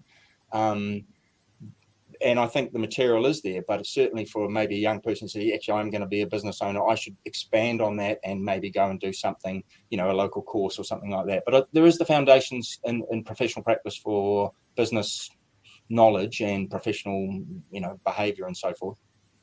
Great. Okay, thank you, Richard. Thank you for your time. And although it was short, it was great. Thank you very much. My pleasure. Okay, cheers. Right, we've got our last speaker today. It's Michelle Blicavs from, she's the CEO of the Association of Consulting Surveyors, the same as us over here. And Michelle is looking fantastic because she's just in the middle of or about to finish up her second round of COVID. So she potentially wasn't going to show for us, but she's got out of bed and she's looking good. It's the gift that keeps on giving, this COVID thing. I'll leave it up to you, Michelle. Thank you very much. Great to be with you all. And I've really enjoyed today's session. Really, it's been quite fabulous to hear. And the similarities between what we're doing in Australia and the challenges that you're facing in New Zealand are not any different. In fact, in the spirit of Anzac, here we are in the ditches together, fighting the battle for relevance for surveyors, making sure the government, local councils, as we heard earlier, understand who we are, what we do, why we're important, and the role that we play, and getting that message out there so that we can recruit young people, so that we can keep them engaged in our firms, and so that, we've got them coming through our university system and all of what we've heard about today. So, we have a group of consulting surveying for associations in Australia in different states. So a little bit different structure to what you have there in New Zealand, but we come under the banner of Consulting Surveyors National. And, what we are vital for business, and our tagline for our consulting surveyors associations is vital to Australia's development. So we want to say that your, role or your connection to CSNZ is really critical, because they want to look after you as business. And it's been a pleasure for me to meet with their board on a number of occasions and talk through some of the issues and how we can collaborate together. So a little bit of a guide to sort of what the makeup of our membership looks like across the states in Australia. So the majority of surveyors are actually in New South Wales. So 51%, 52% of our membership is made up of New South Wales. There's actually just over 1,000 surveyors in New South Wales. The next would be, there's a sort of a tie between Queensland and Victoria of around about the 400 mark. So quite a wide differentiation there between the numbers that exist in each state, and then they just get smaller and smaller as you go down to the other states. But in some of the states we have a Consulting Surveyors Association that looks after them directly, but in some states we don't, and so we look after them together under the Consulting Surveyors National banner. So some of the things that we do over here, we do a national hourly rate survey that goes out every year, just to sort of say, so what are you charging? What are your rates? It's really a benchmarking document that helps people give a guide to what's going on in each state. We are finding more and more surveyors are moving between states, and they need to have a bit of a guide about how that's working. We also do a salary survey every 2 years. Our award here, the government, modern award here, is very, very low for surveyors. And so our fear is that parents or students who might look at that award as they think about take up a career in surveying would think that that's way too low. I'm not going to take that up. So we have an annual salary survey that, is really more accurate. And that's what our members use when they're setting salaries for surveyors. We're pretty well known for the demand study that we do into the skill shortage. So we've known that we've had a skill shortage in surveying because of our ageing demographics for the last 15 years. And we do a survey every 5 years. We've actually reduced this one back. We're about to do the next one. The last one was 2018. We've actually started work on the next survey this month. And it's been critical. It's been a critical piece of research for us. It's actually given us access to senior government officials, and it helped us get on the priority skills migration list during COVID. So during COVID, when they weren't letting anybody into the country, they decided on 10 professions that they would let through on visas, and surveyors were one of them. And it was because of this document that we were able to get that through.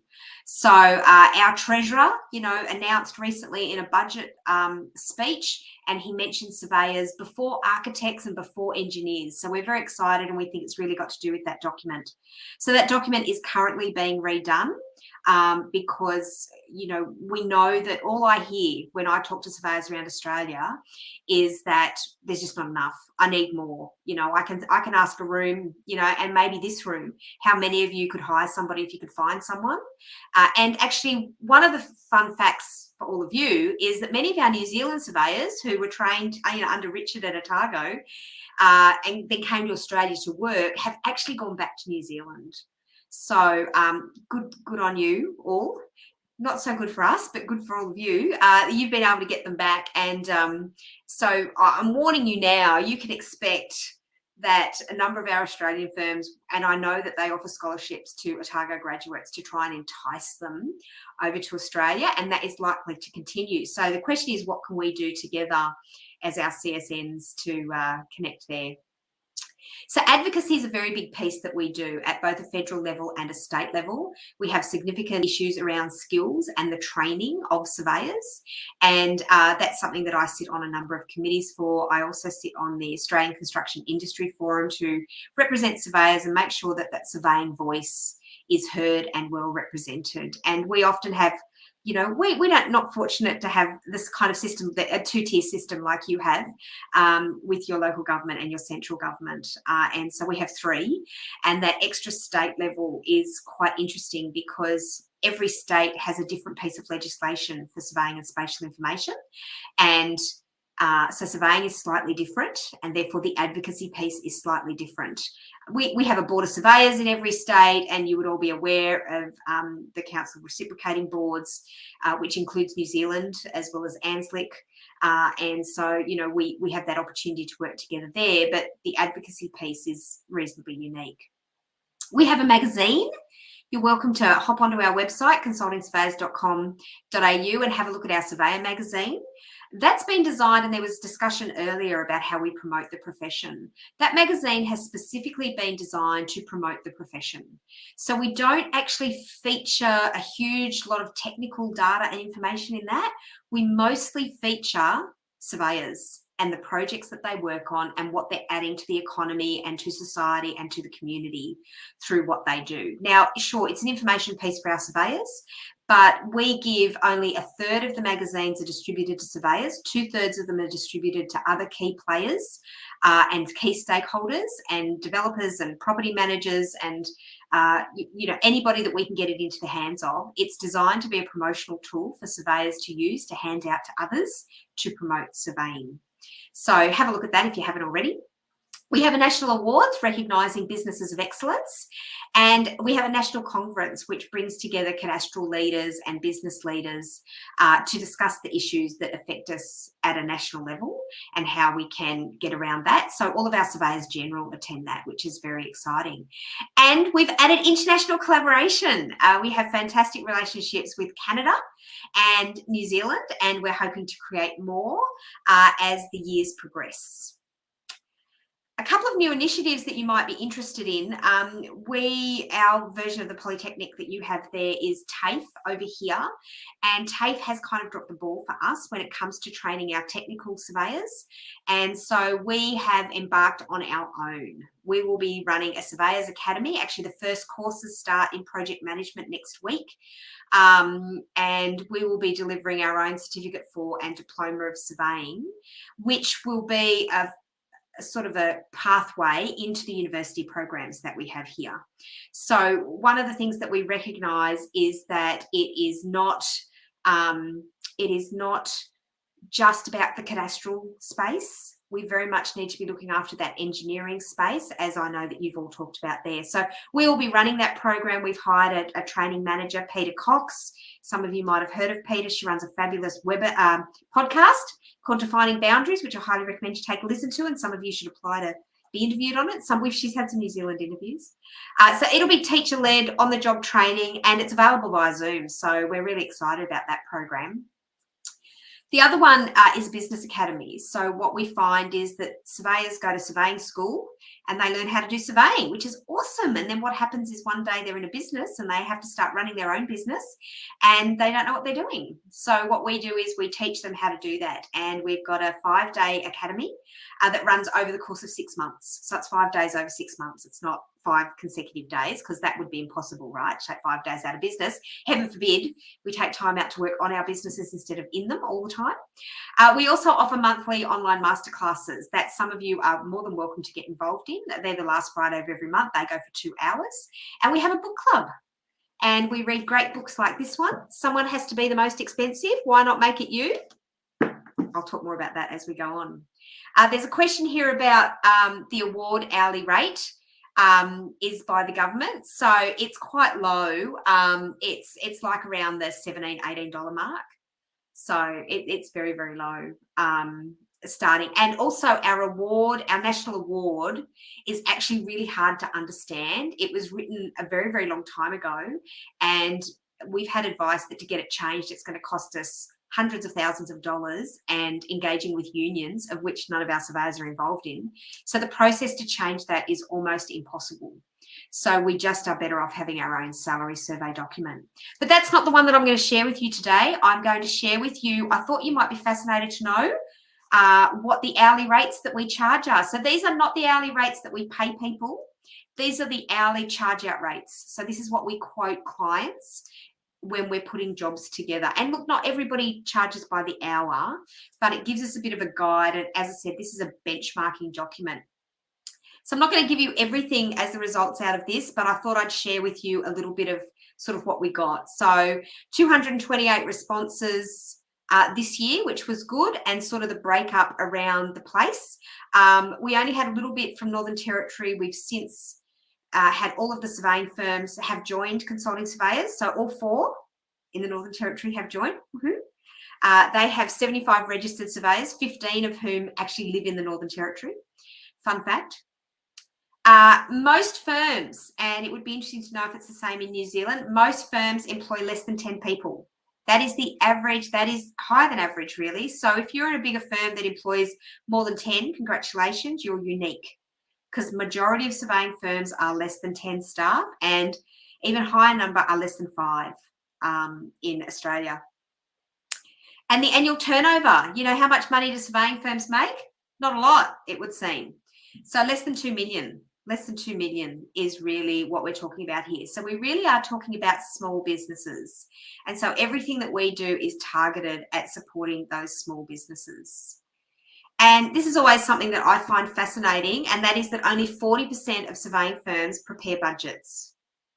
So that means that they are walking through the desert and they don't know where they're going. Now, surveyors like to know where points meet, and points have to meet exactly right. Yet when it comes to the finances and it comes to our businesses, apparently we don't care, and we'll just go with whatever's in the bank. And if the bank account looks healthy, I'm happy. Not the best way to run your business, because, you know, how much profit are you making? Do you know how much profit you're making? You know, in superannuation in Australia, the average, this is the construction superannuation fund, for the last 5 years, they've returned a profit of 9.81%, doing nothing. That's just their money in the bank, doing nothing. And so we're spending hundreds of hours a week, thereabouts, running our businesses, when we could just be lying on the beach earning 10%. But the thing is that many of you are going to one day, you think your business is for sale. You think you can sell your business. I talk to surveyors all the time who think they've got a profitable business that they can sell. But if it's only making 10% profit, not really sure anybody's going to buy it. So something to think about when it comes to you and your businesses. Yes, the surveys that we do include the very large firms. GHD in Australia does not employ any land surveyors. They contract all of that out. Fun fact. So when we did this latest piece of research, we wanted to know how much prices had gone up. So our government invested heavily in infrastructure during COVID, and as a result, there's a shortage. We just don't have enough surveyors to do the work. Everybody is absolutely flat out. So if demand is so high and supply is so short, then shouldn't that mean prices should be increasing? The price of our milk's gone up, our bread, our petrol, all of these things have gone up, yet has the price of surveying gone up? It has a little bit, and we were pleased to see, but still less than 50% had put their prices up last year. Like in this current market, that doesn't seem right. We think everybody should have put their prices up. So I'm going to share with you these are the average rates. So these are the charge out rate. So for a field registered surveyor, and I'm going through this very quickly because I want to give you some facts. A field registered surveyor with an assistant going out, The highest price that you're getting is $281 charge out per hour. The lowest is $178 in Tasmania. I don't know. I mean, you know, when I go and see a specialist, like a cancer doctor or I don't know, any sort of specialist doctor, right? You show up, you see the doctor, and you usually pay about $400, don't you, for a 10-minute consultation? And you don't ask them what the price is. You don't check on the doctor. You just go to wherever your GP recommends and you pay the fee every time you visit. Yet we squibble and squabble and fight about prices in surveying. Why is that? A lawyer, if you need a lawyer, you go and you get the best lawyer that you can, don't you? Do you squabble about the price that that lawyer is going to charge you? And they charge you by the minute increment. Accountants, a little bit the same. Yet surveyors, we let our clients push us down, push us down, push us down. When what we should be doing, especially in a short supply of surveyors, is say, no, this is my price and I don't move below it. And if you want the best, you come to me. And if you don't want the best, come back to me when you need the job fixed. Solo survey technician in the field. Interesting to see, you know, that in some states the prices dropped. I don't understand why the prices would drop. This has been totally alien to me from a business perspective. I don't understand what we're doing. Now, we surveyed a whole lot of other rates and we do a whole lot of other analysis, and we will continue to do that and continue to get that data. But what we are doing in surveying is we are racing to the bottom. I don't know if it's the same in New Zealand. I suspect it is, because it's actually the same worldwide in surveying. There's something about the trade component of what we do, or the fact that we don't educate our clients on what is involved in the training process. I mean, we heard from Richard, we know about the ongoing registration, the CPD that you all have to do. The quality of the work and the requirement is so specialised and so highly trained, it should be worth a whole lot more money, should it not?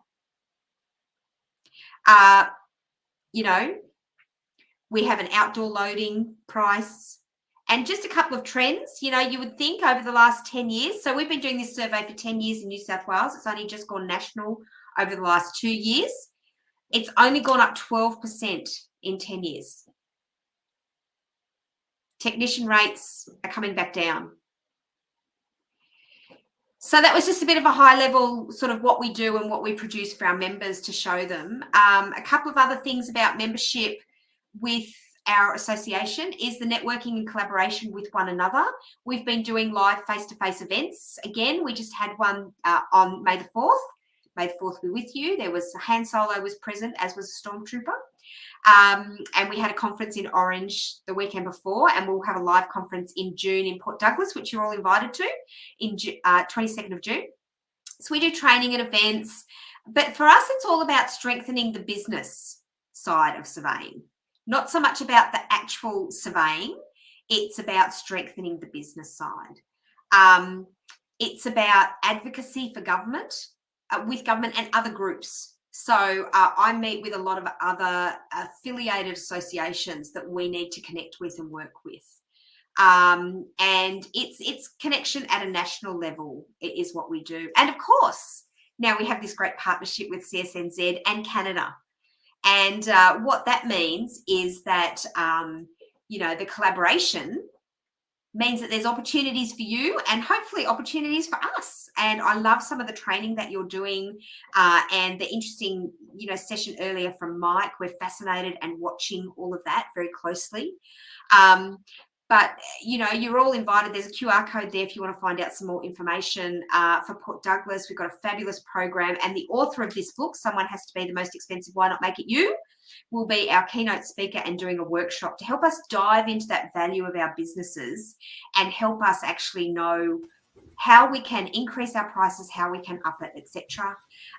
We're considering, I hope this isn't secret information, Neil, that I wasn't supposed to share, but we would like to have a joint event with New Zealand Queenstown has been mentioned, but I'm open to other things. In fact, Tourism New Zealand, we went to, I didn't go because I'm still sick, but one of my team went to an event last night in Sydney hosted by Tourism New Zealand.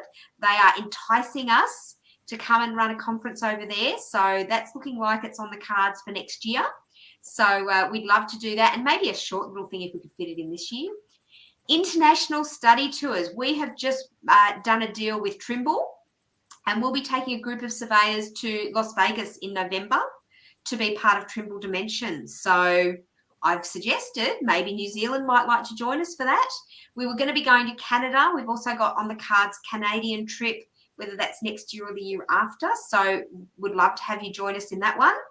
And apart from the travel, because, you know, and the conferencing together, we could do advocacy together when it comes to CRESBANS and ANZLIC. You know, what can we do? What does that mean? What does that look like? So, you know, together we're going to work to improve and protect the surveying profession.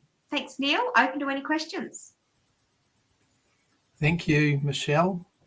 Always a intriguing presentation by you. Fantastic what you're doing in Australia. We're actually a little bit jealous over here. We're not quite as big as you, and so we don't have the resources behind us, but partnering up is the way to go, I think. So as you know, the management committee have had a number of discussions with you about various things like that. So thank you very much, Michelle. Thank you for your time, and I hope it hasn't been too hard on you and your no, it's been a pleasure. I've enjoyed the whole day. Oh, fantastic. Thank you. Okay, everybody, that's the end of our third course in our menu for today. Join us on Monday next week for the fourth course. We've got Hiro Kiriko from Immigration New Zealand talking about the visa policy and process for migrant workers. We've got Amsel Hanan, the Surveyor General, talking about the changes in the way LINs work with us, and also the CSNZ annual practice survey delivered by Liz Blake, which, as Michelle had said, is a really important part, I believe, of us running our businesses. So enjoy the rest of your day. Have a good weekend, and we'll see you back on Monday at the same time, 1 o'clock. Thank you.